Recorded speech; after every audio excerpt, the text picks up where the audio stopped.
ఏం చేసినా సరే ఈ దేశంలో మొన్న ఏంటి ఒక నోబెల్ ప్రైజ్ వచ్చింది జపాన్లో, ఆయన పేరు సరిగ్గా గుర్తుకు లేదులే కానీ జపాన్లో ఒక శాస్త్రవేత్తకు నోబెల్ ప్రైజ్ వచ్చింది సైన్స్లో. నోబెల్ ప్రైజ్ ఎందుకు వచ్చిందంటే ఉపవాసం ఉండడం వల్ల మన బాడీలో ఉండేటువంటి, మన శరీరంలో ఉండేటువంటి కణాల శుద్ధి జరుగుతుంది అని ఆయన రిపోర్ట్ ఇచ్చిండు. దానికి ఆయనకు నోబెల్ ప్రైజ్ ఇచ్చిర్రు. అయితే మన దేశంలో ఏం జరిగింది, మన దేశంలో దేవుడి పేరు మీద మనం ఉపవాసం ఉంటాం. ఆ ఉపవాసం వల్ల మంచి జరుగుతుంది అనేటువంటి, అంటే మానసికంగా కానీ శారీరకంగా కానీ ఏదో రకంగా వారానికి ఒకసారి ఉపవాసం ఉంటే వారం రోజుల పాటు ఇష్టం ఉన్నట్టుగా తిన్న తిండి ఆ ఉపవాసం ఉన్న రోజుకి ఇంకేమైనా పనికిరాని వ్యర్థ పదార్థాలు, మలిన పదార్థాలు, ఆ అలసిపోయినటువంటి కణాలన్నీ కూడా రిజిన్యువేట్ అవుతాయి అనేటువంటిది మనకు ఉన్నటువంటిది. మనం భగవంతుడి పేరు మీద చేస్తాము. అయితే దాంట్లో ఎంత శాస్త్రీయత ఉంది, ఇది ఎన్ని ఏండ్లకెళ్ళి వస్తుంది, ఎన్ని వందల వేల సంవత్సరాల నుంచి మనం ఉపవాస దీక్షలు చేస్తున్నాము, ఎన్ని ఉపవాసాలు చేస్తున్నాము, ఎట్లా ఉపవాసాలు చేస్తాము, ఉపవాసాల్లో ఎన్ని రకాల ఉపవాసాలు ఉంటాయి మనకు. ఇవాళ జపాన్కు సంబంధించినటువంటి ఒక శాస్త్రవేత్త ఉపవాసం ఉంటే మంచిది అని దీన్ని నేను సైన్స్ ప్రకారంగా రుజువు చేస్తున్నాను. సైన్స్ ప్రకారం నువ్వు సైన్స్ అనేటువంటి పేరు నువ్వు ఇవాళ పెట్టుకున్నావు, శాస్త్రం అనే పేరు మేము ముందుగాల పెట్టుకున్నాం. కానీ ఈ దేశంలో ఉండేటువంటి వాళ్ళ విలువ ఏంది, ఇగో ఇది ఇవాళ ఉపవాసం ఉంటే మంచిది అనేటువంటి మాట జపాన్కు సంబంధించినటువంటి ఒక శాస్త్రవేత్తకు నోబెల్ ప్రైజ్ ఇవ్వడం వల్ల మాత్రమే. అంటే ప్రతిదీ మనం ఈ శాస్త్రీయంగా రుజువు చేయాలి కదా, మనం ఏమైనా పని చేస్తే శాస్త్రీయ రుజువు ఉండాలి కదా అనేటువంటి ఒక మాట మొదలు పెడతారు. ప్రతిదీ శాస్త్రీయ రుజువు ఉండదు. ఓ డాక్టర్ ఒక ట్యాబ్లెట్ ఇచ్చిండు అనుకోండి, మీరు ఇవాళ ఒక రోగం వచ్చింది లేకపోతే ఒక జ్వరం వచ్చింది, డోలో ట్యాబ్లెట్ వేసుకోమంటే వేసుకున్నాం అంతే. కానీ ప్రతి రోగి డోలో ట్యాబ్లెట్లో ఏ అంశాలు ఉన్నాయి, డోలో ట్యాబ్లెట్ ఎట్లా తయారు చేస్తారు, దాంట్లో ఉన్న రా మెటీరియల్ ఏంటి, దానికి సంబంధించినటువంటి ఏ సిద్ధాంతం ప్రకారం దాన్ని తయారు చేస్తారు, లేదా పారాసిటమాల్ ఎట్లా తయారు చేస్తారు, దానికి సంబంధించినటువంటి కెమికల్ రియాక్షన్ ప్రతి రోగి ఇవన్నీ తెలుసుకుంటాడా? అన్నీ తెలుసుకోలేడు కదా.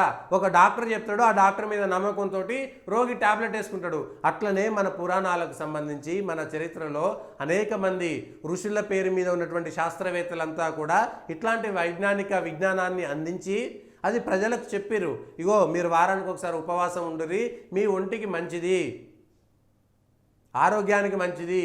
ఏ కాలంలో పండే పండ్లు ఆ కాలంలో అక్కడ ఉండేటువంటి భౌగోళికంగా ఉండేటువంటి ఆయా ప్రాంతాల్లో ఉండేటువంటి చెట్లు, అక్కడ ఉండేటువంటి పండ్లు ఆయా కాలాల్లో తినడం వల్ల మనకి ఇమ్యూనిటీ పెరుగుతుందని ఆ రోజుల్లో చెప్పిరు.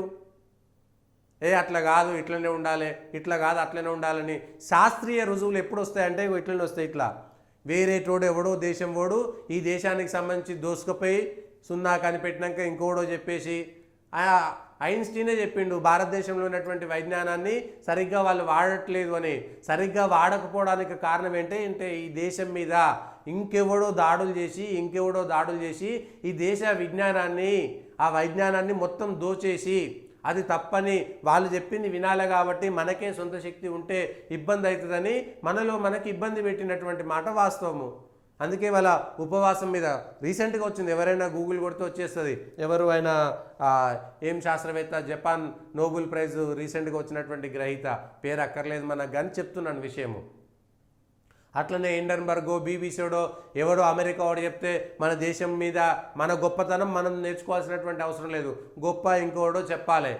అది కాదురా నాయన, ఈ దేశంలో అప్పట్లోనే ఇంత వ్యవస్థ ఉన్నది, రామాయణ కాలంలోనే మహాభారత కాలంలోనే ఆకాశ హార్మ్యాలను అంటేటువంటి పెద్ద పెద్ద బంగ్లాలు ఉన్నాయి. అది వాల్మీకి రాసినటువంటి రామాయణంలో స్పష్టంగా ఉంది. అయోధ్యలో ఇట్లాంటి బంగ్లాలు ఉన్నాయి, ఇంత పెద్ద పెద్ద మిద్దెలు మేడలు, 7 అంతస్తుల మేడలు ఉండేది, ఇట్లా స్వర్ణాభరణాలు ఉండేది, ఇట్లాంటి వస్త్రాలు ఉండేది. ప్రతి అంశము 64 కళలను ఈ దేశంలో పెట్టిన తర్వాత మనం ఇంకోడో నివేదిక ఇచ్చేదాకా మనకేం తెలియదు. 64 కళలు మనకు ఉన్నాయి. అమావాస్య ఎప్పుడు వస్తుందో, పౌర్ణమి ఎప్పుడు వస్తుందో మనం నాసా శాస్త్రవేత్తలు, ఇస్రో శాస్త్రవేత్తలు చెప్పకముందే 100 ఏళ్ళ మొత్తం ఏ రోజు ఏ నక్షత్రం ఎక్కడ ఉంటుంది, ఖగోళ శాస్త్రం పెద్ద విజ్ఞానం కాదా? మనం దాన్ని అమావాస్య, పౌర్ణమి, ఇంకోటో పేర్లు పెట్టుకుని మనం తెలుసుకుంటున్నాము. ఆ నక్షత్రాలకు ఏదో పేర్లు పెట్టుకున్నాము, నవగ్రహాలకు ఇంకేదో పేర్లు పెట్టుకున్నాము. అవన్నీ పక్కన పోయి వాడెవడో చెప్పితే ఈ భారతదేశంకి ఏమీ తెలియలేదు, ఇక్కడ పాములు ఆడిపిస్తారు, ఇది ఆడిపిస్తారు. అరే పాములను కూడా ఆడిచ్చేటువంటి శక్తి ఉంది రే భయ్. ఈ దేశంలో పులుల మీద స్వారీ చేసినటువంటి వాళ్ళు కూడా ఉన్నారు రే భయ్. అది ఈ దేశానికి ఉన్నటువంటి గొప్ప. వాక్కుకున్నటువంటి శక్తికి, జ్ఞాపక శక్తికి ఉన్నటువంటి అనేకమైనటువంటి విషయాలు ఇవన్నీ వైజ్ఞానికంగా విజ్ఞానంగా రుజువు చేయబడ్డాయి. వాటి పేర్లు వేరే రకంగా ఉంటుండవచ్చు. వాడేదో పేరు పెట్టుకొని ఆ పేరు ప్రకారం ఇక్కడ లేదంటే ఎట్లా, మనం రోడ్ అంటుండొచ్చు, వాడు ఇంకో పేరు చెప్తుండొచ్చు. మనం బియ్యం అంటాం, వాడు రైస్ అంటాడు. కానీ మనమే కదా చేయాల్సింది అవన్నీ. ఇట్లాంటి అంశాలనే మనం చూసుకోవాల్సినటువంటి అంశాలు ఉన్నాయి. అందుకే హిండెన్బర్గ్ నివేదిక, వాడికి ఎంత కసి కోపం అంటే వాడు ఒక నివేదిక ఇచ్చిండు, అది తప్పని మీరు ఎట్లా రుజువు చేస్తారు, మేము ఒక నివేదిక ఇస్తే మాదే, మేము చెప్పిందే నడవాలే. అది హిండెన్బర్గ్ నివేదిక. బీబీసీ లాంటివి కూడా డాక్యుమెంటరీలు పెట్టి ఈ దేశంలో అల్లర్లు చిచ్చులు పెట్టేటువంటి ప్రయత్నం చేసింది, వాడికి తెలియదు.